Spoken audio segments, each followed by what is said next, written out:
Hey guys, HackerSploit here, back again with another video, and welcome back to the CTF series. And in this video, we're going to be looking at the Kioptrix series, or the Kioptrix collection. Now, this was suggested to me or by you guys on Twitter. Essentially, this set of VMs or CTF challenges essentially focus on what I would call real-world penetration testing scenarios. And this is what people recommend you do if you're preparing for a course or a certification like OSCP. Alright, so you can see I'm starting from the first one, this Kioptrix level 1 to I think level 3, and then a later update that was released in 2014 or 2015. I'm not too sure. Quite old, but I actually gave them a go, and to be honest, yes, this really does cover the important bits of penetration testing.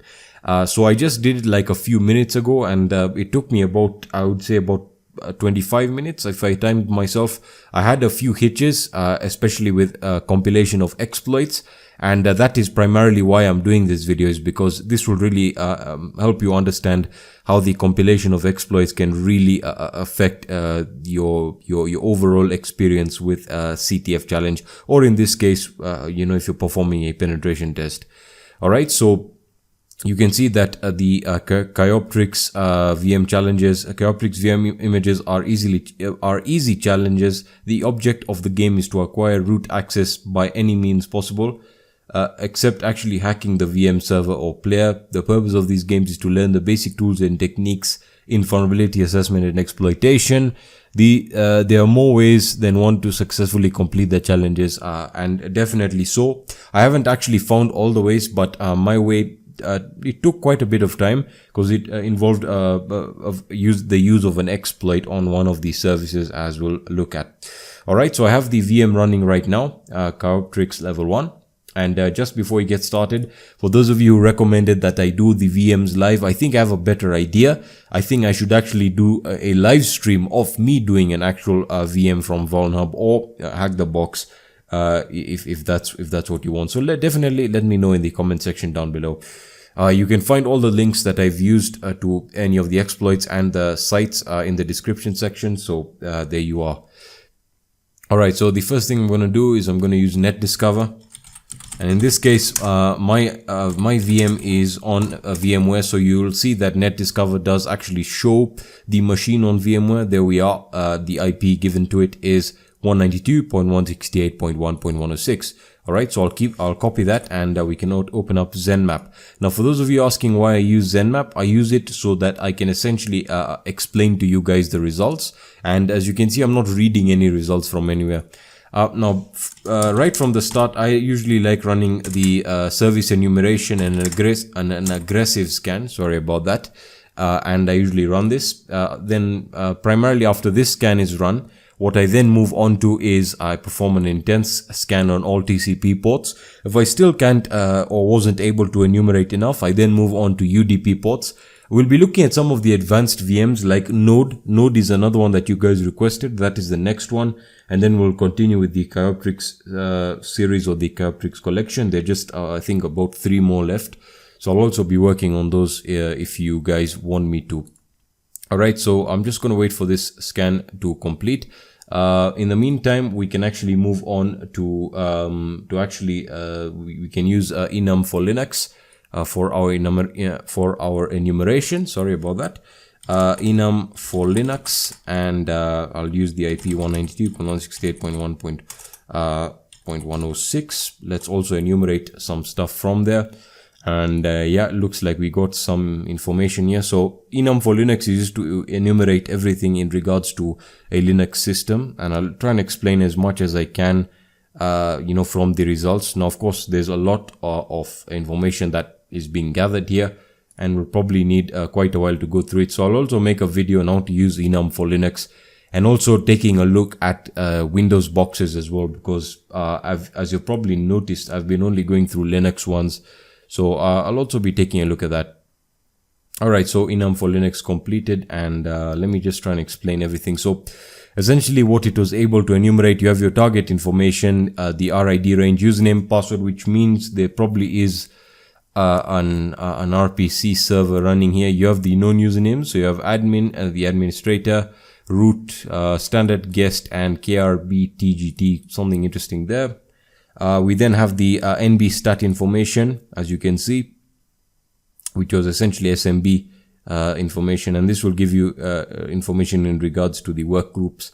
Nothing important there. We then have the SMB server here.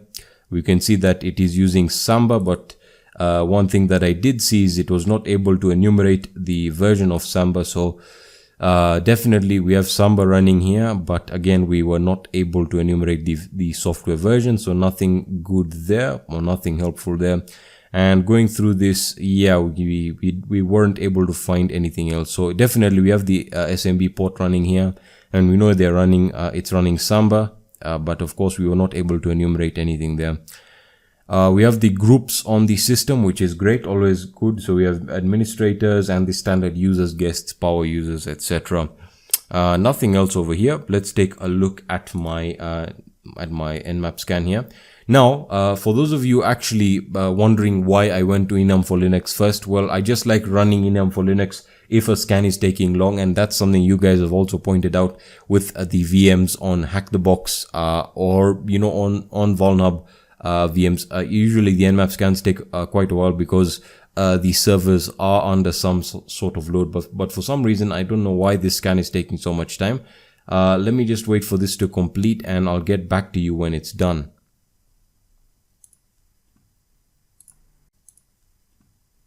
Alright, so the scan has just completed, and as you can see right over here, we're able to enumerate quite a lot of ports and services.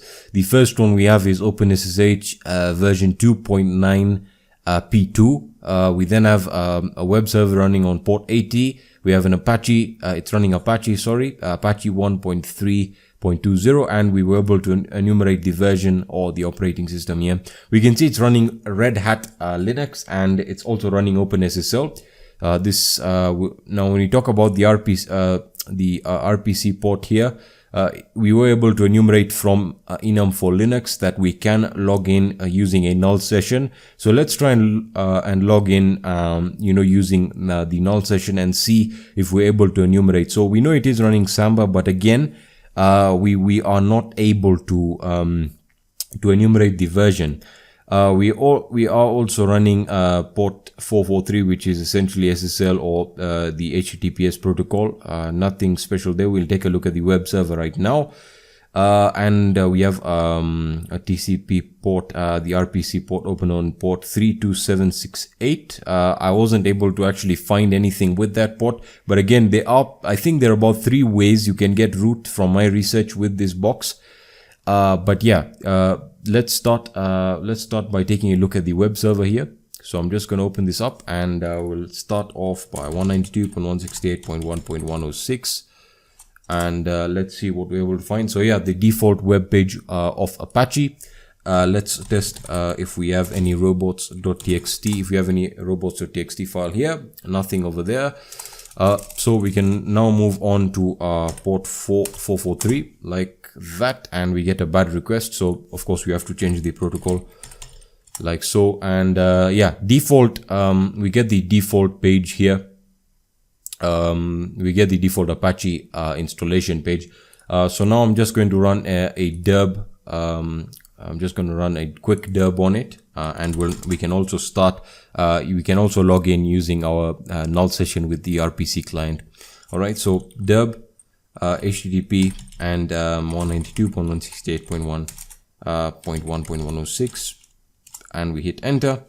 And yeah, looks like we are getting some subdomains some directories here, CGI bin.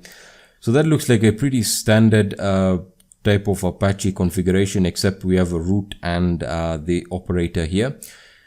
Yeah, so the manual, that's pretty much just the standard Apache installation. So let's take a look at the operator link, and yeah, we do not have permission to access the operator. Okay. Let's take a look at root. If we're able to access anything from here, nothing here as well. All right, so nothing right over there. We're going to wait for the for dub to complete. And in the meanwhile, we can actually start with our RPC client. So let me just open up my Terminator here, and also just try and increase the font size so you guys can see what's going on. So RPC client. So we knew that we can get a null session. If I just show you where I actually was able to enumerate that from. Usually it's always good to test it, even if you don't get the information back in regards to in regards to the credentials and whether or not you can actually log in. So here we are. You can see it allows sessions using the username, the null username and the null password. So pretty standard stuff there. And now if we look at the RPC client, we use a blank username and password, and we specify the host 0.1.106 and we hit enter, and that's a null password, and voila, you can see we have the RPC client here. So I'm just going to try and run some enumeration commands. So enum dom users, I believe that's one. So yeah, pretty much nothing we can enumerate from the RPC client, or essentially all the important commands in regards to user enumeration are not displaying anything back. So yeah, we are definitely not going to find anything in there. Okay, so let's go back to Derb and let's see what we're able to get. So I'm just going to go all the way to the bottom here, and yeah, we got a few directories here. We have the well, the one right over here, manual, MRTG, and yeah, those are pretty standard Apache standard Apache installation files. So nothing there. Let's take a look at our Nmap scan here, and let's try and see any of the other services that we could target. We have OpenSSH 2.9, so we can use searchsploit for that. So I'm just going to try and run that. So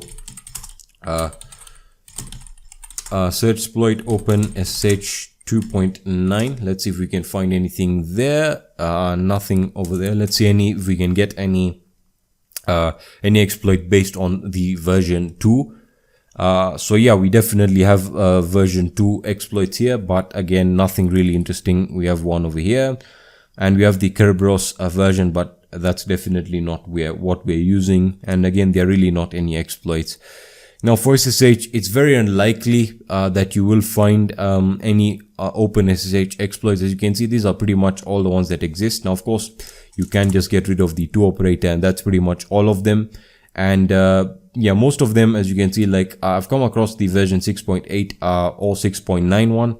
This is very good for Privesk if you ever do run into that. So just a quick tidbit for you. Version 6, I've seen it running on quite a few boxes, but that's up to you to check that out. So yeah, really nothing from OpenSSH. Let's take a look at the web server. So you can see it's running an Apache web service. You can also run a search exploit on that. So Apache 1.3.20. So I'm just going to run that over here. So search exploit Apache 1.3.20. Nothing from there. Oh yeah, we do have a root directory access. I actually tried to run this. I tried to run this exploit. But I had a few issues with running the actual Perl file, as it did have issues with its library, so I wasn't able to execute that in any way.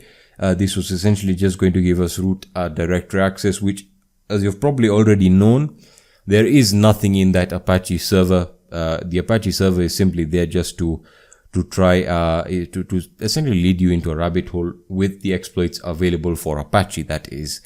Now, when we look at the mod SSL, which is essentially two various configurations of mod SSL and OpenSSL, if we just perform a quick search, well, I tried to run a search exploit on this, but for some reason we were not able to enumerate anything of significance. So if we run a quick Google search for this, just a quick Google search right over here, and we can just paste that in, and we just search for an exploit for this. You can see that the first exploit that comes into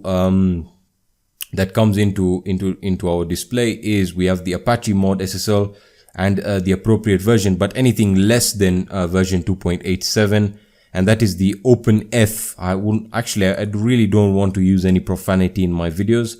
But let me know what you guys think about that. So this is the exploit that I used. So it's the Apache mod SSL, well, the mod SSL version, anything less than this version number right over here, which we know is suitable for us because our version is version 2.4. Let me just check that again.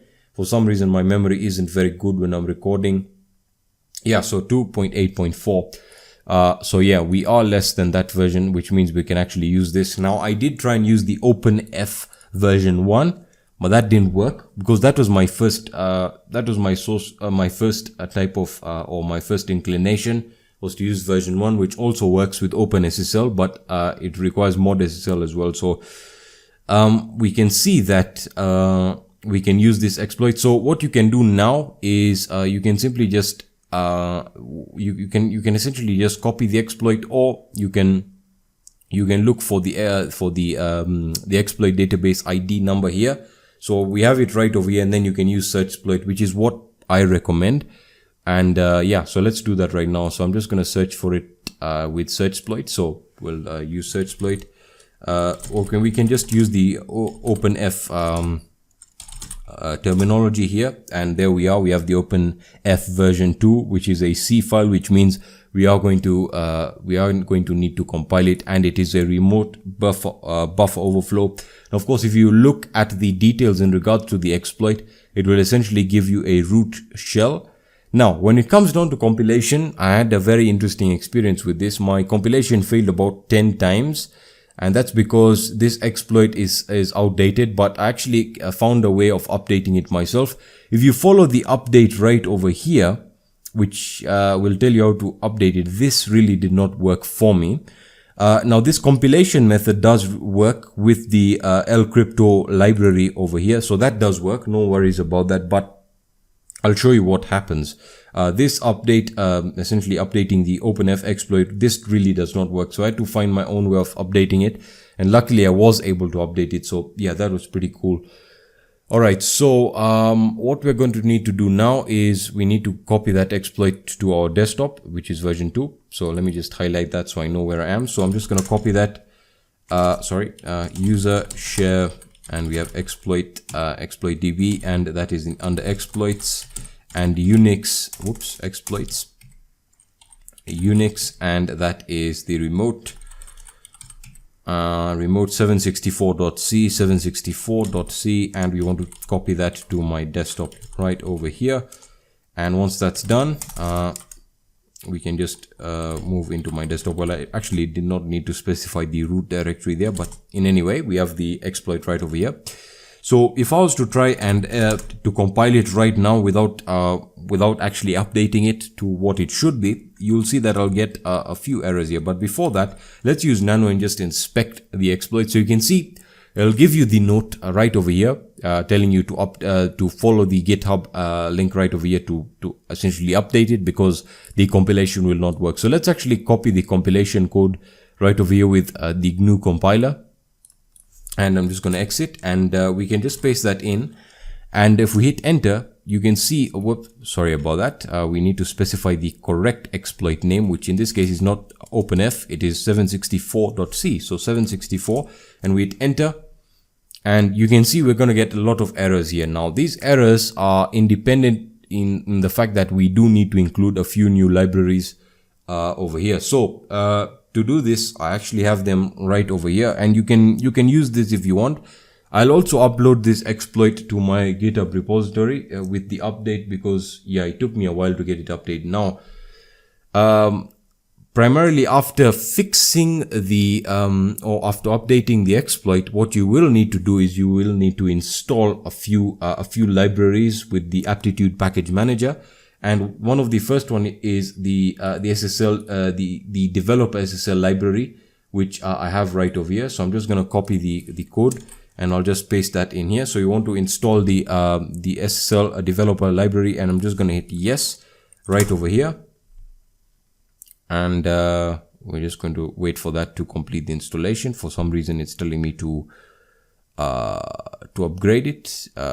So there we are, let that complete, and yeah, it's pretty much updating it to the latest version. This is extremely important, because if you try and compile this exploit on Kali, I'll guarantee that you will get errors. And trust me, this was a real headache, especially with the exploit, given the fact that this virtual machine Kioptrix 1 was created such a long time ago. We really need to be updating many of these exploits for them. So it'll also be a very good exercise in regards to exploit updating and compilation. So we need to now install I think the version 1 or SSL version 1, the developer library for that as well, so we can actually compile it. Now I haven't understood why we need to update these libraries, but hey, I'm just following what we needed to do. Now when it comes down to updating the exploit, we need to change a few things with the exploit file. So I'm just going to open this up with the text editor because I want to explain a few things here. Alright, so the first thing we need to do is we need to include a few more libraries, and these are found right under the right under the OpenSSL libraries as well. So you can include them right over there.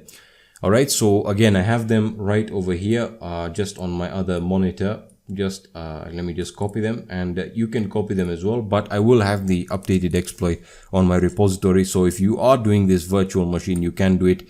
Now, part of compilation isn't a part of this whole process in regards to this virtual machine. Remember, this is supposed to be a very easy virtual machine. Now, because of the fact that it's outdated and we are forced to update the exploit for one of these services, it's very good practices, is it? So what you want to do is you want to add these OpenSSL libraries.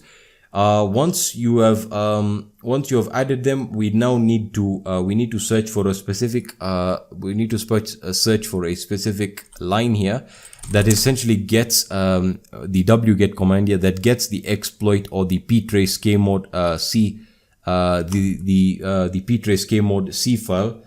So we need to just also change that wget URL to the one that I'm going to be pasting right over here. And yeah, let me just do that right now. And I'm just going to paste that right over there. And let me just make sure that's all right. Yeah, that's all fine. And that is going to also compile that while we're performing the exploit, or was actually commented. So what you want to do now is you want to save that, and once that is saved, we want to go back into our terminal here. And now when it comes down to compilation again, we're just going to run the simple compilation code. So I'm just going to, we don't need to install any of that. So we're just going to call it the OpenF exploit, and we're going to use the lcrypto library, and I'm going to hit enter.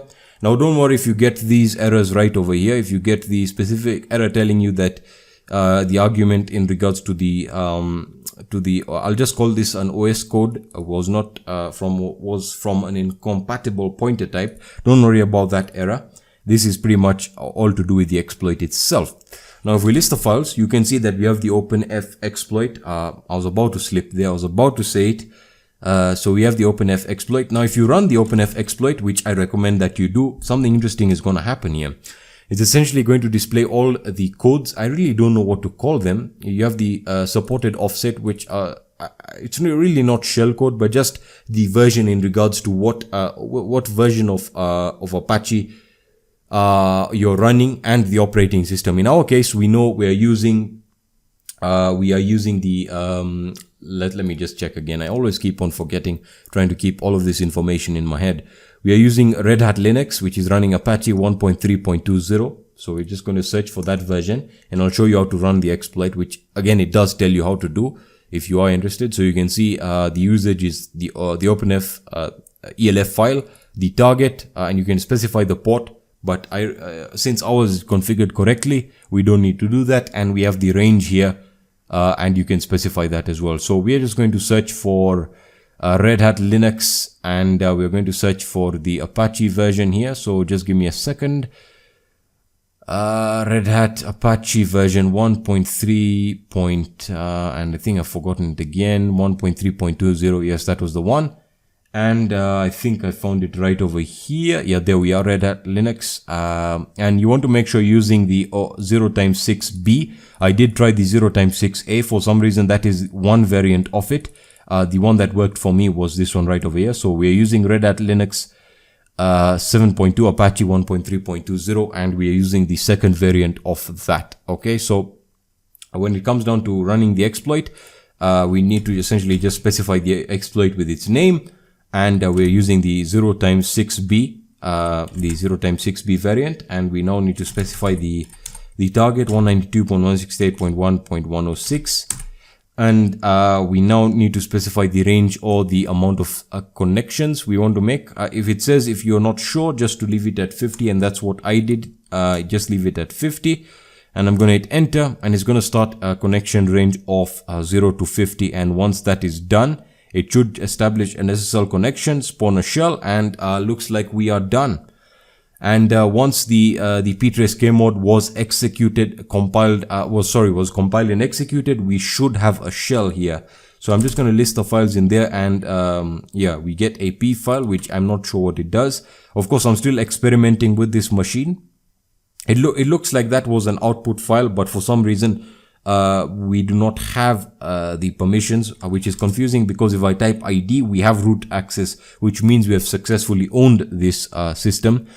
And that was simply how to own or pwn Kioptrix version 1, which is very simple. But as I said, if you would have done this probably like 3 years ago when the exploit did not need an update, you can see how simple it was to perform. But the specific reason I actually made a video of this machine is because we needed to update the exploit, and we also needed to compile it, and very, very good exploit. And if I just print my current working directory, we can see we're in the temp file, and we don't need to display any flag because there isn't one. And yeah, that's simply how to get root on Kioptrix 1. It was quite a simple one when you look at it, from the larger picture. But the primary thing that I wanted to teach you guys here, or to explain to you guys, was the use of or the importance of compilation of exploits, and how exploits do work if you know how to edit them and update them. Because many of you actually complain that exploits don't work, and they do work if you know how to update them or how to make the necessary changes to apply it to your working environment. Alright, so I hope you guys enjoyed this video or you found value in it. If you did, please leave a like down below. If you have any suggestions or questions, let me know in the comment section on my social networks or on my website, and I'll be seeing you in the next video. Peace, guys.